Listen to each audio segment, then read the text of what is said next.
अस्सलाम वालेकुम नाज़रीन। अगर मैं बात करूं कि पाकिस्तान जब से मार्ज़ वजूद में आया उस वक्त से लेके आज तक पाकिस्तान का जो वर्स्ट जो बदतरीन दुश्मन है वो कौन है, और अगर मैं माइक लेकर के बाहर निकल जाऊं तो लोगों का भी तज्जिया होगा और एक आम आदमी की जो सोच है वो यही होगी कि इंडिया, भारत यानी कि, या फिर अमेरिका, दो ही हमारे बदतरीन दुश्मन हैं एक आम आदमी की नज़र में। लेकिन हकीकत इसके कुछ बरक्स है। वो बरक्स इस तरह से है कि मेरे नज़दीक और जो बाशऊर लोग हैं वो इस चीज़ को मानेंगे मेरी बात को कि पाकिस्तान का बदतरीन दुश्मन वो कोई पाकिस्तान के बाहर से नहीं है, वो पाकिस्तान के अंदर से ही है। जी जनाब, मैं बात कर रहा हूँ पाकिस्तान तहरीक इंसाफ के बानी की और इमरान खान साहब की, कि मेरे नज़दीक पाकिस्तान के बदतरीन दुश्मन इमरान खान साहब खुद हैं। क्यों? उसका सबूत ये है, जब उनकी हुकूमत गई, पीडीएम की गवर्नमेंट आई, तो उन्होंने पाकिस्तान को अपनी पॉलिसीज़ के मुताबिक तो डिफ़ॉल्ट के दहाने पे पहुंचा दिया था, लेकिन उन्होंने फिर बैनुल-अक़वामी इदारों को जो पाकिस्तान को कर्ज देते हैं या पाकिस्तान के दोस्त ममालिक हैं, उन सबको जो है ना कन्वेंस करने की कोशिश की कि पाकिस्तान की फ़ंडिंग रोक दी जाए, पाकिस्तान को फ़ंड्स ना दिए जाएँ, पाकिस्तान को फ़ाइनेंशियल क्राइसिस का मज़ीद सामना करना पड़े। और ऐसा हुआ भी, क्योंकि उसकी वजह ये थी कि फिर हमारे मुल्क में जो है ना इन्फ्लेशन मज़ीद बढ़ी। एक वजह ये थी कि पाकिस्तान के पास फंड्स नहीं थे, पाकिस्तान डिफ़ॉल्ट की तरफ जा रहा था। खैर वो एक अलहदा कहानी हो जाएगी, और जो है ना उसका सारा खमियाजा भुगतना पड़ा पीडीएम की जमातों को। मैंने ये क्यों कहा कि इमरान खान बदतरीन दुश्मन है, ये पहली बात मैंने आपको बता दी कि जब जब खान के ऊपर कोई बुरा वक्त आया उसने कहा कि बस मैं हूँ और कोई नहीं है।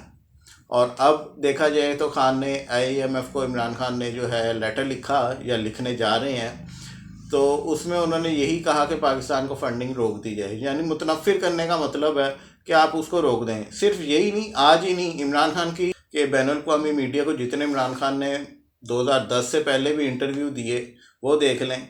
और दूसरी तरफ ये देखें कि ये इंडिया का एक शो है आपकी अदालत, रजत शर्मा उसका होस्ट है।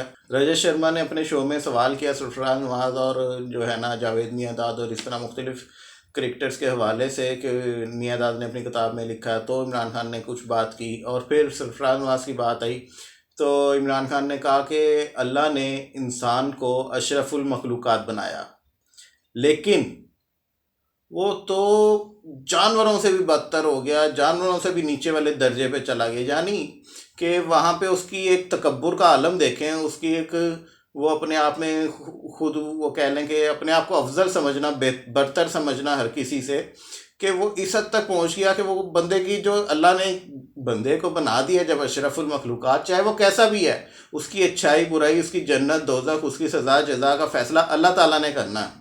तो भाई तू कौन होता है किसी को कुत्ते से या जानवर से भी नीचे बदतर करार देने वाला? तो ये इमरान खान की आदत है। और अब भी उन्होंने पाकिस्तान के साथ दुश्मनी की, और यही की अपने इक़्तिदार के लिए हर जगह इंतशार, जलाओ घिराओ की सियासत। और आज भी देखें तो वो रोना रो रहे हैं अपनी जो है ना इसी चीज़ का।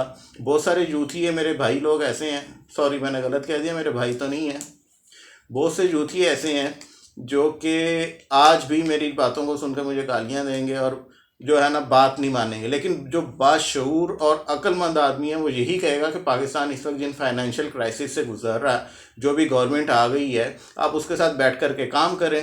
हत्ता कि आप अपनी पार्टी को तो कंट्रोल कर नहीं सके, और आज ये हालत है कि आपने वकला को आगे किया, और आज उन वकला में भी फूट पड़ी हुई है। मैंने पहले पिछले प्रोग्राम में भी कहा था कि 3 से 4 ग्रुप बंदियां हो चुकी हुई हैं और अब नज़र आ रही हैं कैसे कि गोहर को हटा दिया गया, बैरिस्टर गोहर को, और अब जो है नामजद किया जा रहा है अली ज़फ़र को, कि जी अली ज़फ़र को पार्टी का चेयरमैन बनाया जाए। लेकिन एट दी एंड होना इसके बिल्कुल बरअक्स ही है। और जैसी इमरान खान की खुद की तबीयत है ना, एक इंतशारी तबीयत, उसी तरह का इंतशारी बंदा उन्होंने नामज़द किया वज़ीर आला खैबर पख्तूनख्वा के लिए। खैर वो तो पठान लोग हैं, पठान भाइयों को मैं क्या कहूँ। अब उन्होंने अपने ऊपर मुसल्लत कर लिया उस एक बंदे को जो कि तमीज़ नहीं रखता बोलने की, किसी दूसरे के मुतालिक किसी को मुखातिब करने की। तो अब वो देखते हैं अगर वज़ीर आला बनता है तो क्या होता है और ऊँट किस करवट बैठता है। जहालत का तो अवाम की भी ये हाल है, पीटीआई के कारकुनों की, कि उनसे कोई बात कर लें तो वो गाली के अलावा बात नहीं करते, और अब जो उनके हरीफ पार्टियां उनके मुतालिक करैक्टर असैसिनेशन करते हैं किसी की भी। और इस लफ्ज़ को समझने के लिए भी इसकी डीप गहराई में जाना पड़ेगा, जो कि एक बहुत मुश्किल काम है और पाकिस्तान तहरीक इंसाफ के जो वोटर और सपोर्टर हैं उनके लिए बहुत मुश्किल है।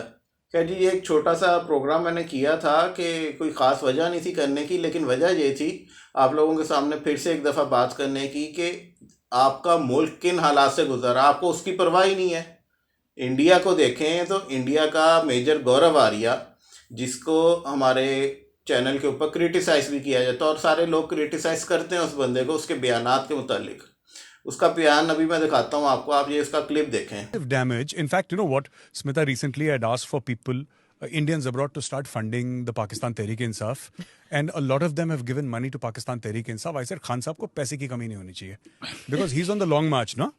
And he's going to shake up the system. So a lot of people are giving money now, 10 pounds, 20 pounds, 50 pounds. People have started funding. Namanzoor.com is the website. I can't do it from India. Otherwise, I would have given half my salary low. Paisa lo, Khan Sahab, you just stay true to your mission. Don't back down now. So you are now creating the ground for another foreign funding case against Imran Khan.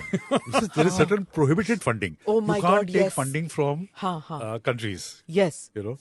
हाँ, So- तो ये भी तो दिक्कत होगी ना फिर इमरान साहब को. But Imran Khan is doing wonders, I think.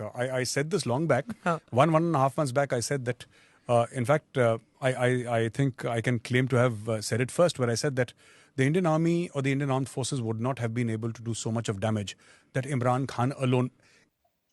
तो क्लिप में आपने देख लिया, उसने साफ एक चीज़ का इकरार किया कि इमरान खान अपनी जमात के लिए हमसे फंडिंग लेता है, रॉ से, इंडिया से।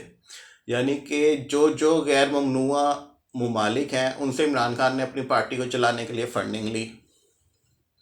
फिर अब वो बंदा एक वीडियो में अपनी कह रहा है कि इमरान खान ने तो पक्का जेल में ही रहना है। क्यों? क्योंकि उसने पाकिस्तान के साथ चोरी की, गद्दारी की। उसका ये क्लिप भी देख लें, कैसे गद्दारी की वो तोशा खाना के लिए। चलें क्लिप देखें पहले। Imran Khan is definitely going to jail.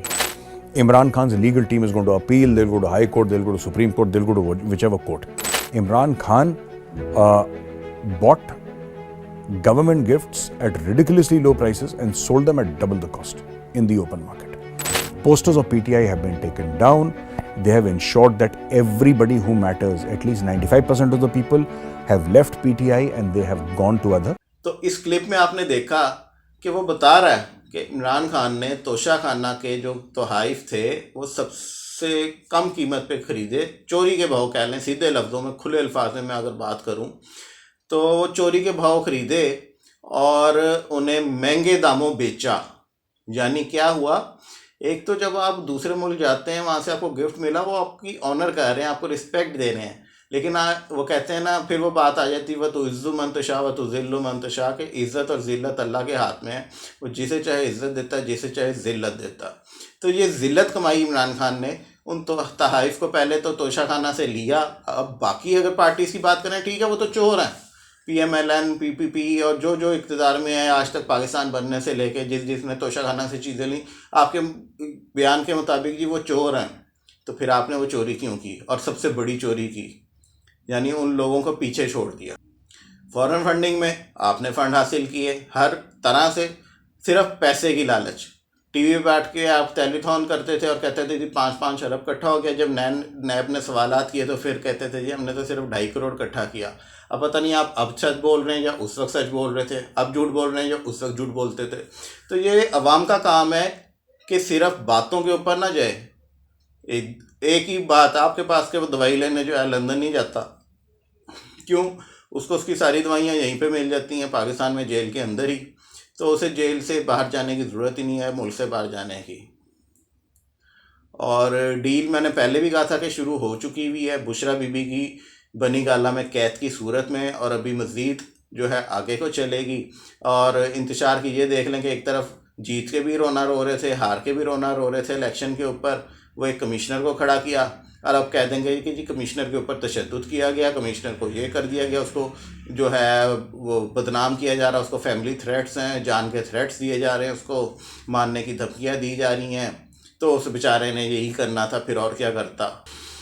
और बात यह है कि मैं फिर एक दफ़ा कहूँगा कि दज्जाल जो है वो खुद से तो आएगा नहीं, पहले उसके छोटे छोटे दज्जाल आएंगे, छोटे छोटे कारिंदे, वो क्या कहते हैं, वो बोने टाइप, बोना जिसे कहते हैं ना, छोटे छोटे, फिर बड़ा जिन आता।